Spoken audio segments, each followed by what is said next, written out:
I think we just have to get to the place of being comfortable with sharing our feelings, girlfriends.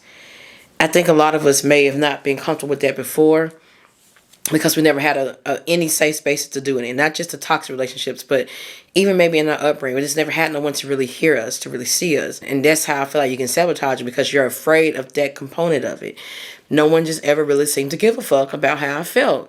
And that would break me down. And so when it came time for me to say how I felt in my healthy relationship, I would instantly break down or get very defensive or just get like that fight or flight mode. Like, what's the point of me saying how I feel? He's not going to care. And so the more you see someone healthy slowly starts to actually give a damn about how you feel and actually honors how you feel, the more you start to thrive, the more you start to open up, the more you realize that it's safe. And the more you're moved from that space of sabotaging. Excuse me, can I please talk to you for a minute?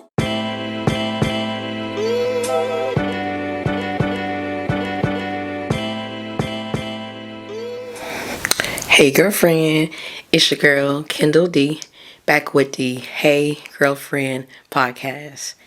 Today's, I'm your host, mindset and intuitive coach, Kindall D. I guess I'm just getting a little too excited to jump right in and start talking about this topic, because I recently posted a reel. It was, let me see when I posted this reel. A week ago, and it did a lot of numbers. A lot of people came out. It was like, I need a podcast on this, because I suggested, what if I do a podcast on how it's like to be in your first healthy relationship if you never really had one, or you've only had a string of not so good relationships or bad relationships, or even just straight up toxic relationships, if that's all you ever known. And now, because we want real love, we want healthy love, we want a good relationship, we want a good partnership, we want all of that, but it's like we don't know how to go about getting it. At least I didn't know. And from the looks of the comments, a lot of you all didn't know. And it's like you're trying to get yourself used to this new space. So I can definitely understand how it's hard. And I want to talk about my own journey with being in the first healthy relationship, which is now my marriage, and how it was at first. I talked about that already a little bit on Sis Sometimes We're the Problem on that episode. I'm just realizing that I sound a little hoarse. I done been to 2 parties, y'all. I went to one to celebrate one of my longtime friends' birthday on Friday, and we was shouting over the music at the restaurant and trying to talk and catch up, and we girls, we love to talk. And then I just got back from a party today of another longtime friend. And so, I just catching up with some people. Well, my other longtime friend, I've talked to her a lot. But the one that I met up with today, I haven't seen her in so long, so I decided to go to the house party for her birthday in an ugly Christmas sweater. I didn't have one. This is what I had on, and this is what I look like. I look cute. You can see my Get Ready With Me on my that girl Kindall D page. It'll be posted. I be doing a lot of my personal. So I want y'all to know me personally as well, like the fun stuff, not always just the deep relationship shit. But I'm multifaceted. I can do both. So yeah, that's why I'm a little hoarse. I'm just realizing that I'm really talking for long periods of time, and it's quiet, and I hear myself. I'm like, I sound really deep right now. Maybe it'll sound good on this podcast, hear my voice sound like this. So we're gonna see. But but yeah, here is the reel that I posted. I'm gonna share it here in case you didn't see it, so you can get the gist of where this podcast is coming from and what I'm talking about. Here it is. Tell me what you see in me. And if you are listening to, this and you're not watching it, I highly suggest you watch my YouTube videos. But if not, it's okay. You can listen. Some people rather listen instead of pulling up YouTube. The video is basically, I wrote the caption on there: when a man values you for the first time and you're used to only being desired and love bombed. And, the music goes, it's a Summer Walker song. This goes, tell me what you see in me, because you like trying to figure out what are you seeing me to actually like me. And I don't feel all anxious like I got to chase you or earn your love. Like, what's going on? Because it's like a culture shock to our bodies and our nervous system when we're not used to that. And so I'm going to get into, I suppose I want to read some of these comments because I'm going to talk about each comment that people left and use that as the basis of me going into me talking about how it is being your first healthy relationship, because I don't want to miss a thing on this. I got a lot of good stuff I want to talk about, and I just don't want to miss anything. And so all of this is going to be basically about how to know when something is good for you, how to learn to regulate your nervous system, how to not sabotage your first healthy relationship, although you may do that and not try to. I'm gonna talk about all of that, and just know that it's okay for you to be still trying to learn how to be in a first healthy relationship. It's not like something you just jump in and like, okay, everything's great, we're great. No, especially with you having to deal with the triggers that come from even being with a healthy person, because you're going to be triggered. If you have a lot of unhealed trauma, a lot of things from your childhood, a lot of things you're still working through, your first healthy relationship, you're used to only bad relationships, oh, you're going to be triggered.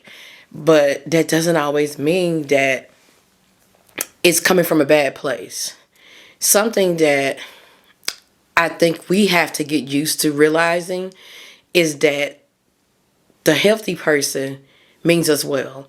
We can actually kind of be a little vulnerable with them, although it may be scary. And it's because we're so used to being in those bad relationships to where they were the problem, and we could, and it's hard for them to be trying to say that we're the problem when we know for sure that they were the problem in that relationship. And so now you're in a healthy one, and it's like, okay, so I'm the problem this time. I can't be true. That can't be right. That can't be true. And it's like, it makes you feel uncomfortable, to say the least, but it makes you feel like, can I trust that I'm the problem and that they're not the problem, and that I'm just being gaslit, or that it's a red flag, or that I'm being, it's hard to trust that, is what I'm trying to say. Because it's like, okay, so the lens is on me now. Am I wrong for how I'm reacting, or is it you? And it's hard to differentiate between that. It's hard for you to tell, like, is it okay for me to work on myself now? Am I the one that needs to be worked on, or is it them? It's kind of like that Aaliyah song, We Need a Resolution. Because I don't think people realize in that song, she's basically saying, like, who should be hurt? Who should be the one to blame? Like, am I supposed to change? Are you supposed to change? Who should be hurt? It's like, I didn't know it back then. I was just singing and I loved the video and loved her. But as I listen to it with older ears, I'm like, God damn. That's really real. That's some really real shit. She's really saying, like, who is to blame here? Like, am I supposed to change? Are you supposed to change? And that can be hard to be met with in this situation. Because if you feel like it's you that has to change, it's like, oh, no. No. I'm never the one to have to change. I've always been in these bad relationships. It's you. I done said enough on that. Let me move on, because I can just sit here and talk about that little piece all day long, because I'm like, that's the hard part. And it's like, something else I want to mention before I get to these comments, because it's like, someone posted on my personal Facebook something about, like, men have the same complaint about women not holding themselves accountable. And I'm like,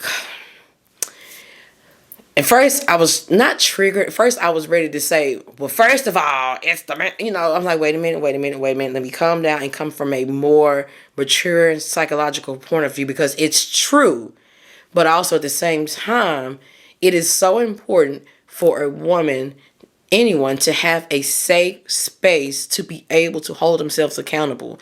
If he's always just pointing the finger, pointing out your problems, criticizing you, talking down on you, that's not a safe space. Who's going to hold themselves accountable in that space? If someone's not emotionally available and just not open and vulnerable with you and caring and considerate and letting you know it's okay that to change and to work on you and patient with you, if they're not doing that, no, they're not going to get accountability. And when she said that, I seen a lot of men saying, oh, I'm so glad a woman's saying this, and oh, they just need to be accountable. They just need to do it. I don't understand why. It was just so. It was proving my point. I'm not the type to go commenting on each thing like that's the. I'm not doing. I just said my piece, And surprisingly, a lot of women agreed. Even the original poster, she said, "Yeah, I had that issue with being able to have someone that was emotionally mature to be with me." And I'm like, it's not that we don't want to hold ourselves accountable. Accountability is not something that's just the easiest to do. You actually have to have a safe space, especially if it's some things that you've been dealing with forever, unhealed trauma, old childhood wounds, all of that old stuff that, is still really unhealed. And you got somebody now coming in, pointing their finger at you, like, it shouldn't be no tit for tat. It should be no back and forth. It should just be holding space. I see you and I hear you, and I'm patient with you. So that is basically the grounds of what's needed to have accountability. And it can still take time when you're in that new space to realize, okay, I got somebody that actually loves me, is actually patient, they actually want to work with me. Let me look at myself and let me do some work. It's like you're feeling safe, like you're coming, like the inner when the child's coming out, like, oh, it's safe. I can actually, come out and be nurtured and be cared for, and I can change. So that's the first thing. We definitely need that healthy, safe space. So I want to get into these comments before I move on to some other things, before I get too off track, because these comments, y'all were lit. My girlfriends be the truth. I don't care what nobody say. Like, I have the best followers. That's why I call y'all my girlfriends. I don't like saying followers because I don't want to look at it like, oh, follow me. It's not really like that. It's just a community. And so we're all together. It's nobody following anyone. It's just like, we're all community. Yeah. And y'all are the best. So one comment comes from, I'm not going to, well, I guess I could say the name, but I'll post it on the screen, but I'm just going to read it. If it sounds familiar, then you're like, yeah, that's me, that's you. I'm going to probably read just about all of these, and then I'm going to kind of explain, and I'm going to kind of explain about it and give my tidbit on it. So this one that was pinned at the top said, she was like, all of this, it's so weird, it's so foreign, and it's super easy to sabotage. You just don't know what to do with yourself. Your nervous system is running on 1 million trying to figure out what's wrong with it. It takes a while to settle down into the feelings, and even then, your motor gets to running. Right there. I had to pin it because I'm like, that's exactly what it is. It's like your nervous system is not used to just feeling calm. Your nervous system is not used to... It's used to always being in like that fight or flight mode. It's used to always defending itself. It's used to always feeling like someone's trying to hurt them. It's used to earning love. It's used to that anxious feeling. And so when someone is just calm, you're like, what the hell? And it's just hard. You'll be all over the place, and your feelings will be all over the place. You may even, have a little codependency, even a little insecurity. And I hate how men just like criticize women for that. And it's like, I'm going to tell you now, ladies, that man is not for you. I'm not saying that, oh, it's okay, keep being codependent, keep it. It's no. What it takes is a certain level of empathy and understanding and patience. And so I really am grateful that the man I've met, he had the patience. Now, in the beginning, it was fine.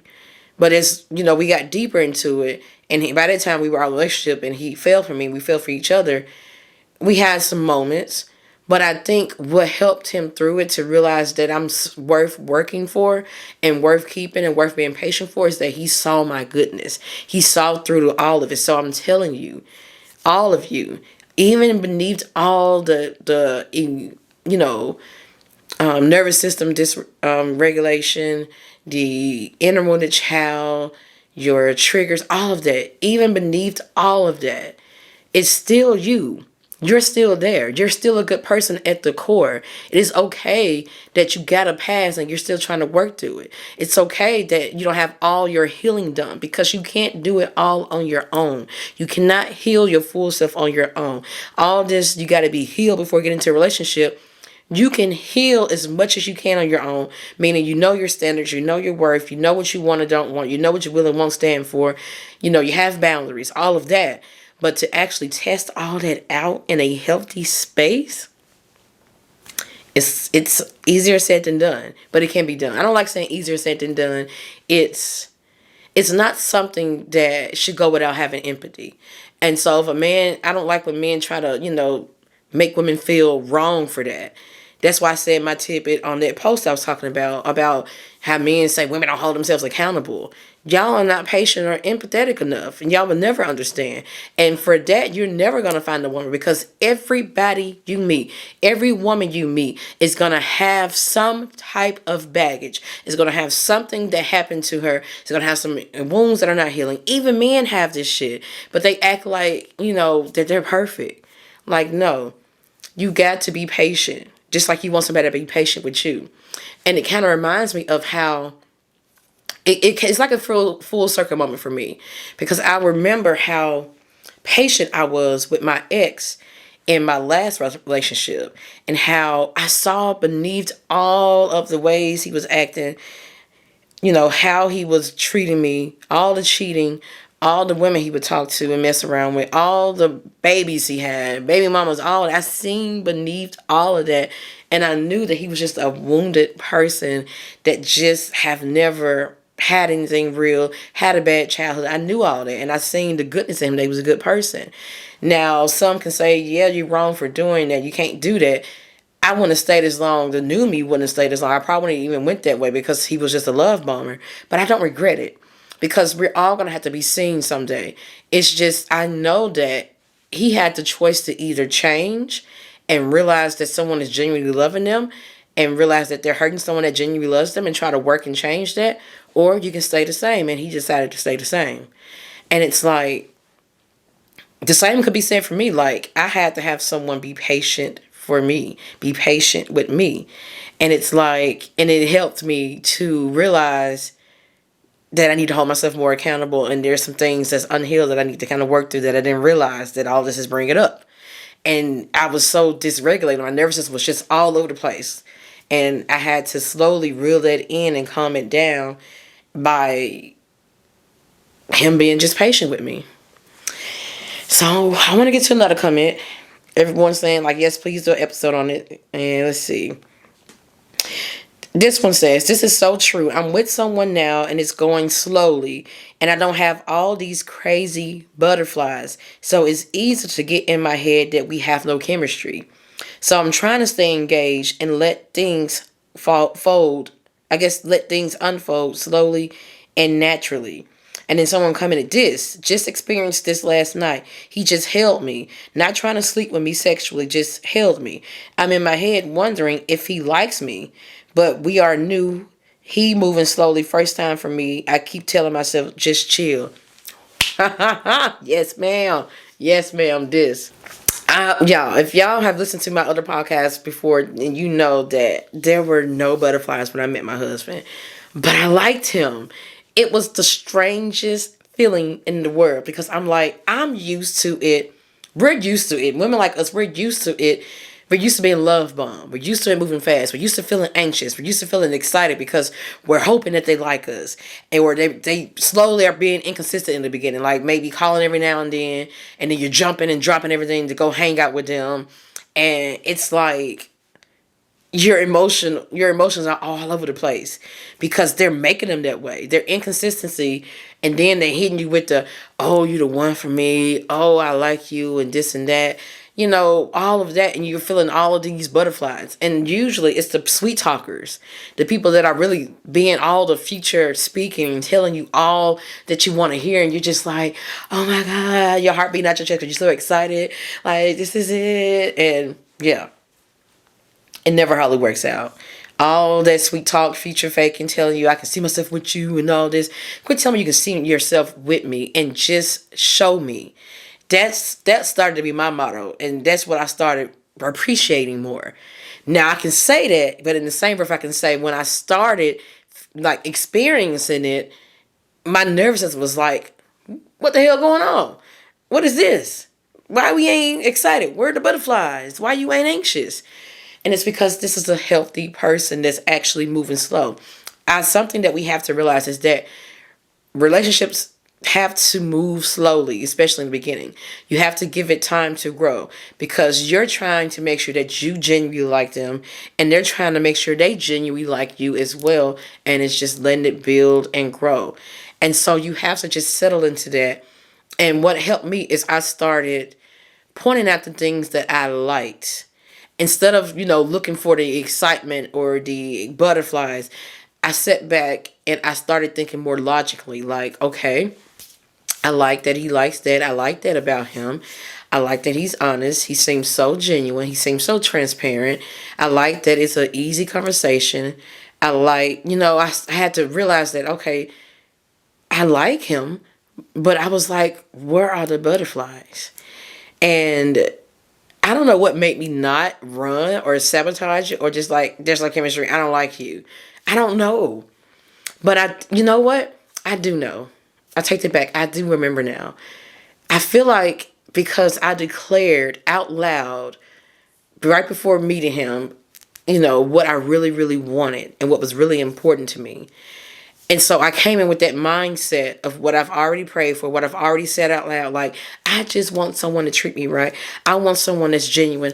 I want someone that's, I started really saying what was most important and not all that sweet talk, not all that, oh, he got to look like the best thing in the world. Oh, the attraction has to be there. But I stopped looking at, oh, he has to be a certain height, certain build. He has to this and that. I stopped looking at all that little shit. And I remember just really, really saying that what I wanted and what was most important to me. And so when I got myself on that level, it was easier to spot, I would say. And that's why with him, I was like, okay, I remember saying this is what I want, and he's showing it to me. But why? I didn't understand then why there were no butterflies. I understand now why there weren't, because it was just a slowly progressing thing. He was not making me anxious. He was not making me wonder, oh, does he like me? I hope he likes me. He was showing me. And so it was just, I was just regulated. And looking back now, I realized it was a good feeling. I remember even the first kiss, it felt nice. It was nice, but it was no like, like, I don't know, butterfly feeling. It was just like, I like it. That's all I can say. And so what you do is, like I said, you just try to journal or say out loud what it is you really want and what's most important to you. I said that I got tired of the guys that was treating me this way and that way, making me anxious, the guys that was inconsistent, the guys that was just emotional and unavailable. I'm tired of guys not following through. I was just saying what I was tired of, and I'm saying I want someone like this.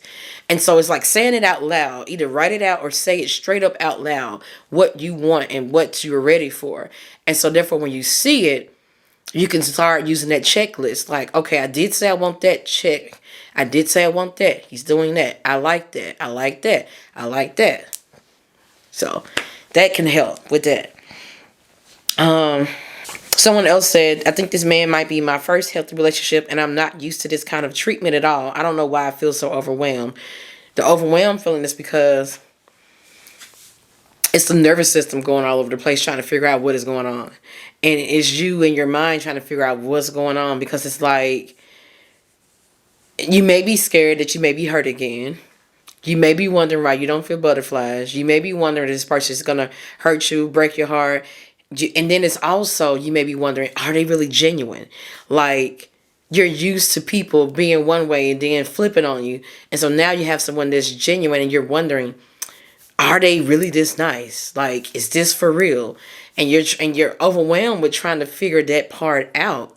But what helped me with the overwhelming feelings is that I learned by the time I met my husband, started dating him, I had learned by then to just really stay grounded within me. Really have my own back. Like, it's almost like it was two of me, if that makes sense. It was like the me that you see, that he saw, like dating, and then the other me, like the other me on my shoulder was like guiding me. It was like, okay, you got to be careful with that. Remember how that went. It's like a little voice in my head. Like, okay, check for this. Make sure it's that. Make sure he's not doing that. Check and make, like, I remember I even had a checklist of things in my head that I would just do. They weren't really deal breakers, but it'd be like a checklist. Like, I remember he did a sexual innuendo on the first date. And I just looked at him, and in my head, I was like, check. So that's what I'm saying. I'm staying grounded, so I'm not feeling so overwhelmed. I'm still having my back. And I'm like, like self-talk, like we got this, like, okay, nope, that may be, he just may be all about sex, watch that, and it's like I'm still there and I'm listening to you, but I'm like, okay, watch that. It's like you're studying them and getting to know them. That's how you're supposed to be doing. And so I was just, after he did that, I watched to see how his actions were. And I knew there were going to be no dates at the house anytime soon, because I'm like, after that, I need to make sure that you're not all about sex. And he wasn't. Come to find out, he is just the type to tell little corny jokes like that. He still do to this day, y'all. It's been 7 years. He still do little jokes like that. It's just his personality.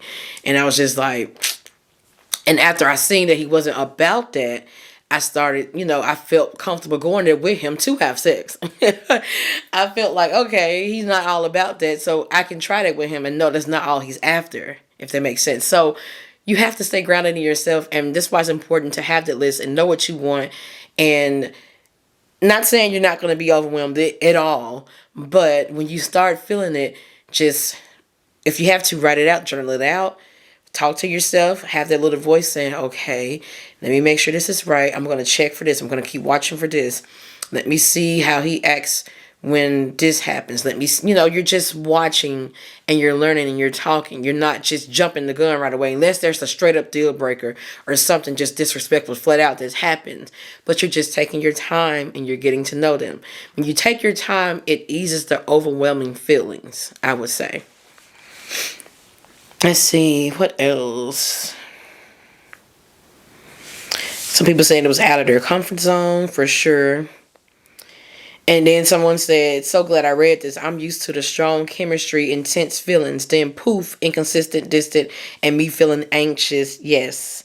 New guy, consistent, respectful, emotionally available. Painted my kitchen, laugh out loud. I don't know what to do. And I wonder if I like him because I'm not anxious and afraid. And yes, ma'am. You do like him. Think about it like this. You have to think about it from a more logical standpoint and not just with your nervous system. Think of it from a way of like, do I want a man that's all these things I just listed? And if the answer is yes, then yes, you like him. And so you just have to realize that if he's not making you feel anxious, that's why you don't have that butterfly feeling. That's why you don't have that nervous feeling, because he's consistent. And so you have to just let yourself continue to get to know them, and your nervous system will get used to someone being, everything that you deserve and want. And so if those are all the things that you want in someone, all the things you listed, like consistent, respectful, emotionally available, and painted your kitchen, did the night stuff for you and all of that, if he's doing all of that, you're wondering if you like him, I would say you do. You just got to understand that what you were feeling before probably was never really love. That's something else I want to talk about. Actually, I'm going to go into that now, because I think those are all the comments I'm going to read. Everyone was just saying, yes, please. People don't talk about the first healthy relationship enough. And yes, please. I've moved really quickly in previous relationships, whether or not it was me just getting caught up in the fact that someone was just that into me, or being a victim of love bombing. I don't know what a healthy relationship feels like. Definitely a culture shock. I'm having a hard time with accepting niceness or gentleness from friends and people in general.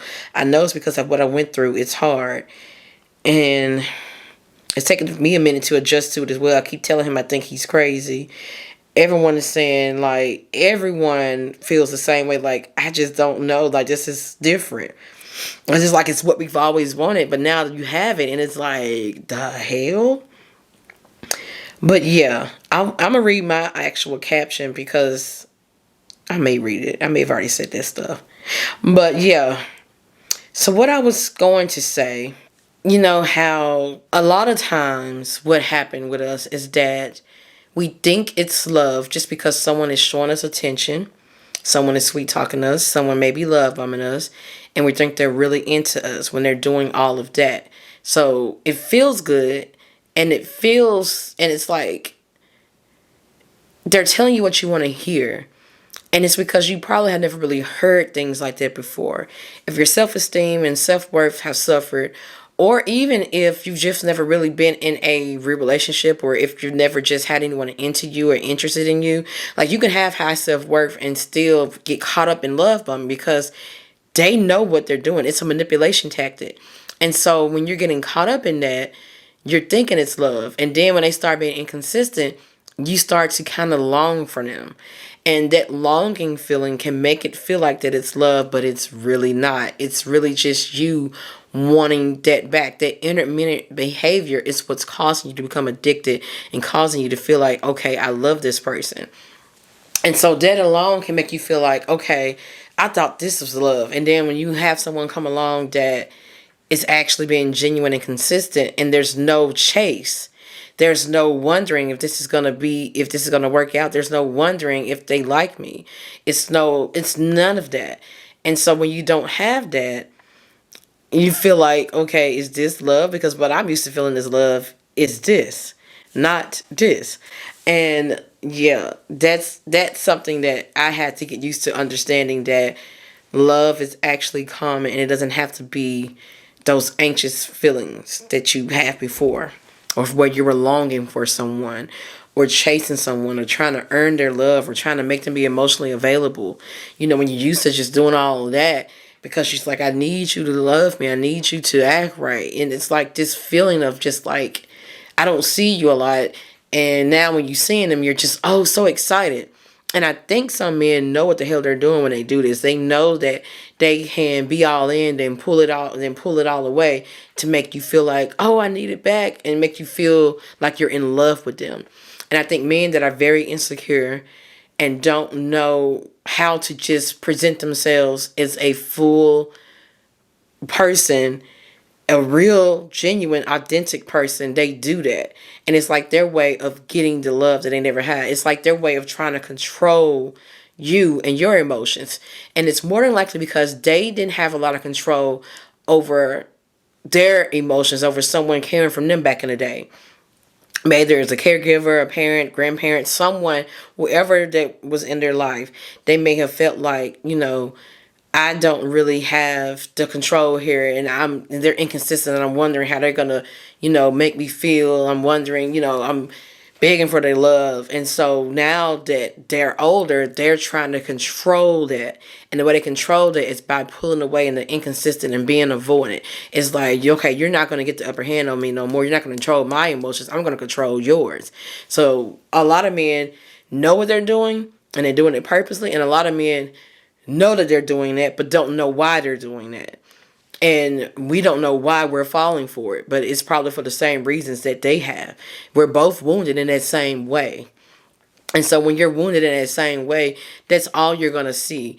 I'm not going to say that's all you're going to attract, because you attract all types, but that's what you're going to fall for. Which leads me into, of course, why you're falling for that is because that's what you're used to. And that's what feels right. That's what feels like love. And so, yeah, when you get with someone that's healthy and it's so different, you're like, is this what love feels like? Especially if you never felt it.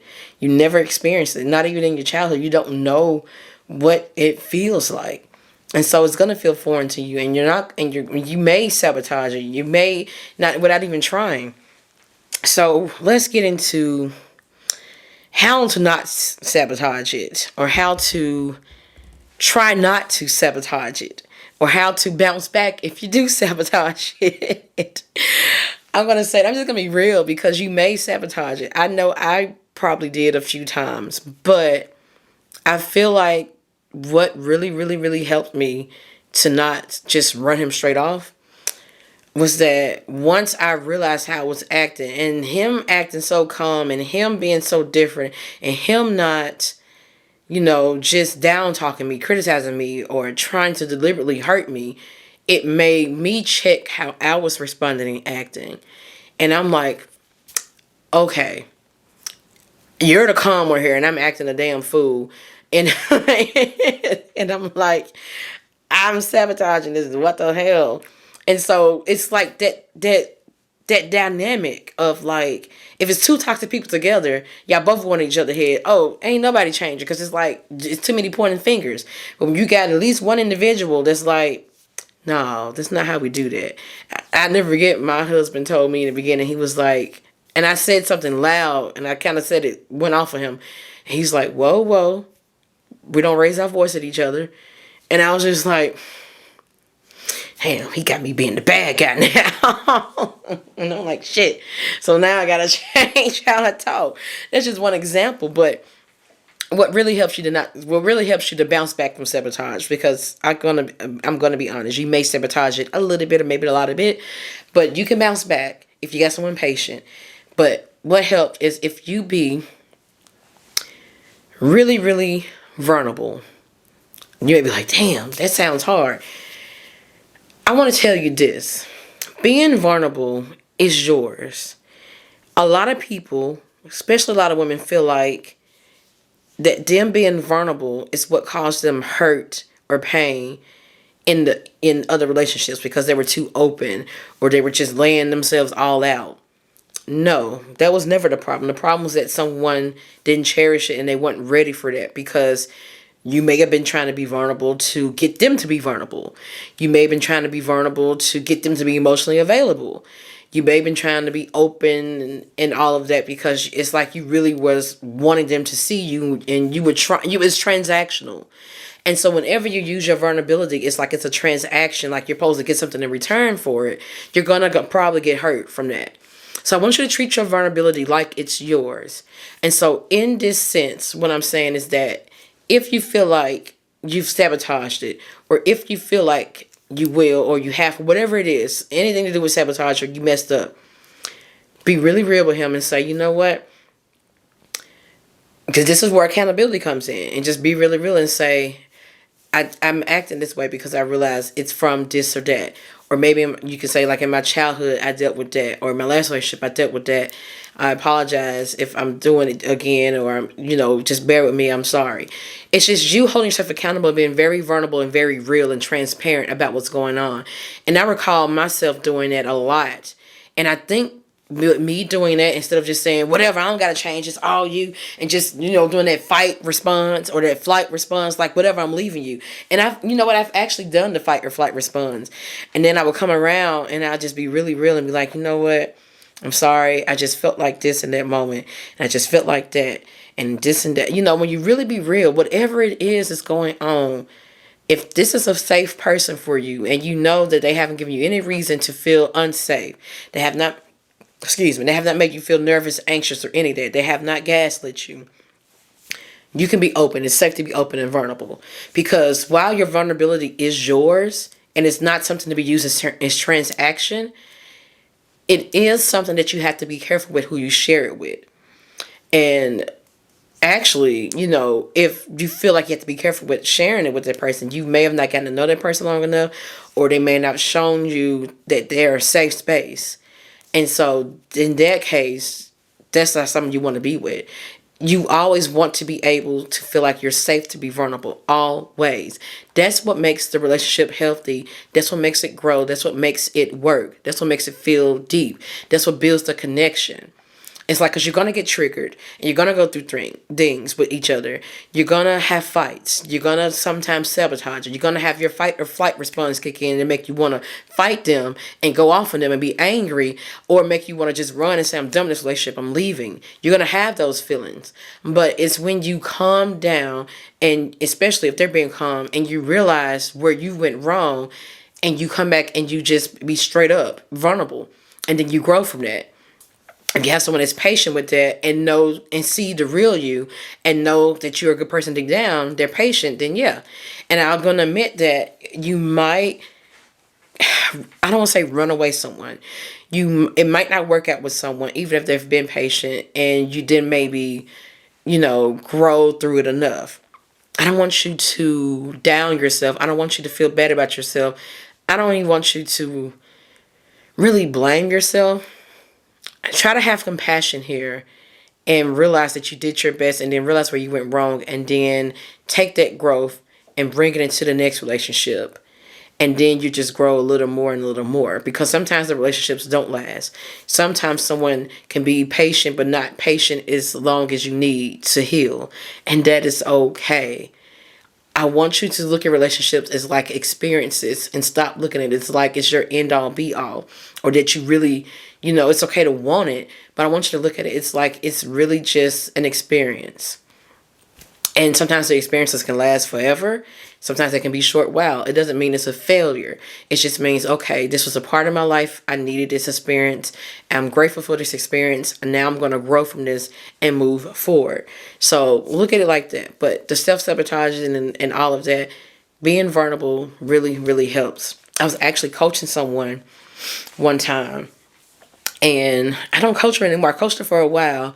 And then it's like, she kind of grew, and I seen her growth. I love seeing y'all growth. Y'all the bomb. It is not me. It's y'all. Y'all be working through it. Like, I'm just here to help guide you, and y'all be getting it. Y'all get it. Y'all be getting it. I love y'all. But anyway, so she was in a first healthy relationship, and she didn't really like him at first. I find that happens a lot in the healthy relationships when you don't like them at first and then you grow to like them. And I think maybe it's supposed to be like that. Maybe you're supposed to grow and like with someone. But anyway, so she ended up liking him a lot, falling for him. And she was telling me, she's like, oh my gosh, I just texted him all of my business. I was being so vulnerable and I was telling him this and that. He ain't said nothing. It's been almost 24 hours. He ain't said nothing back. Oh, I was so stupid. I shouldn't have said that. And I was like, calm down. You are never wrong for being vulnerable and transparent. You're never wrong for doing it. It's okay.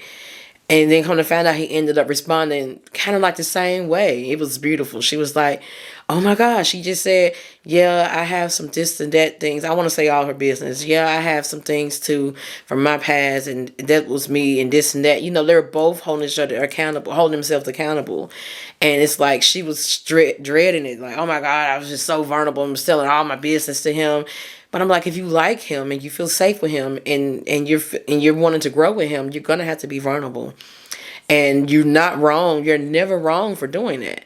And so it worked out for her, and it always works out. Like, that's what helped me, being vulnerable and being. It's like you're letting that inner wounded child come out and was like, okay, somebody sees me, I need a hug, almost. And you're just being vulnerable. And remember, your vulnerability is yours. It's always in your best interest for you to be real, authentic, and vulnerable. Don't look at it as something to get someone to act right. Or don't look at it as something that you're giving to someone, that you're giving away. You're not giving it away. And just because someone, failed to honor it or failed to meet it, that doesn't mean you were wrong. I can't reiterate that enough. Something else I want to talk about is the self-soothing part. So the self-soothing really helped me a lot and kept me from feeling so overwhelmed and helped me grounded. The self-soothing comes into where whenever you feel yourself getting out of control, and I hope you notice it. Sometimes you don't notice it until later. Whenever you feel yourself, the build-up rising, what you can do is talk to yourself and say, okay, is this person really doing something to hurt me? Is this person really... is something they're doing really affecting me? Is you just can talk to yourself, whatever it is this person, making me feel this way? Like, what's going on? And then once you realize that you've had to talk with yourself, you can go to them, and that's when the vulnerability steps in again.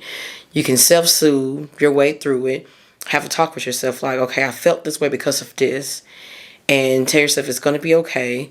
I got us. I got you. Like you talk to your inner child. You're self-soothing and you're affirming yourself through it. And then you can bring it to your partner's attention. And when you bring it to their attention like that, however they react is information for you.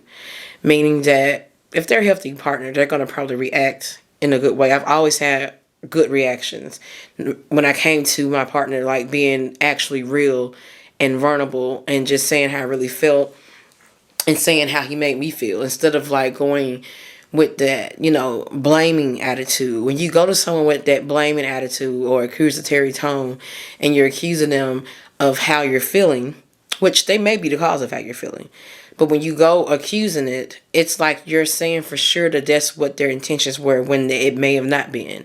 So instead, what you do is you're going to say your feelings, but you go to them from a place of, I felt this way when you did this, or I felt this way when you don't do this, or I feel this way, You know, instead of saying, it's your fault I'm feeling this way, it's your fault, why do you always do this, it's always you do, you know, instead of going that way, it's like accusing them of something that they may not intentionally be doing. And so they're going to get defensive, as anyone would, as you would.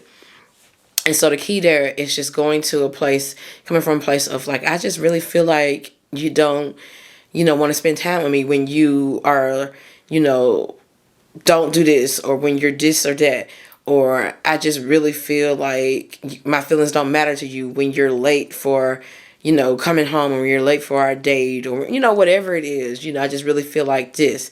So they can be like, oh, I didn't know what I was doing was making you feel that way. Let me change it. They're not going to say, let me change it. But I'm saying that's how it typically works out. I looked at some old text messages between me and my husband in the beginning when we were dating. And I remember saying, I just feel like this and feel like this, you know. And he was like, well, I apologize. I don't want to make you feel that way. And I remember him just changing it. Whatever he did, he just changed it right away, because he's like, I'm making her feel away. I don't want to make her feel away. And so I think we just have to get to the place of being comfortable with sharing our feelings, girlfriends. I think a lot of us may have not been comfortable with that before, because we never had any safe spaces to do it in. Not just the toxic relationships, but even maybe in our upbringing, we just never had no one to really hear us, to really see us. And so I think that's really the basis of it all. That's why it's so hard to be vulnerable and emotionally available, and it's so hard to just have a real conversation and say how you feel with someone. And that's how I feel like you can sabotage it, because you're afraid of that component of it. But when you can just be for real and just say how you feel and just be open and honest, that's when everything else starts to slowly change. And that's when you become more alive, because you're now not only honoring how you feel, you're speaking it out loud and you're telling someone. I was so afraid to do that, because I was like, I always used to having my feelings undermined. I was always used to being talked down on, or just acting like they don't care about my feelings, whether it was my caregivers or my exes. No one just ever really seemed to give a fuck about how I felt. And that would break me down. And so when it came time for me to say how I felt in my healthy relationship, I would instantly break down, or get very defensive, or just get like that fight or flight mode. Like, what's the point of me saying how I feel? He's not going to care. And, you know, all of that. I was just afraid to be vulnerable, afraid to be real. And so when he started wanting me to open up, he didn't say it, but I remember how he would just be so confused. And I'm like, let me just tell him what I'm feeling, what's going on. And so I just say, well, I feel like it's this. And then with him, seeing him care about my feelings. So the more you see someone healthy slowly starts to actually give a damn about how you feel and actually honors how you feel, the more you start to thrive, the more you start to open up, the more you realize that it's safe. And the more you're moved from that space of sabotaging to, okay, it's okay for me to be real here. It's okay for me to speak up. It's okay for me to say how I feel. It's okay for me to say what I need. And that part in the relationship was the best thing that ever happened to me, of learning that, because I not only learned how to speak up for what I need in relationships, I learned it overall as a person in every aspect of my life.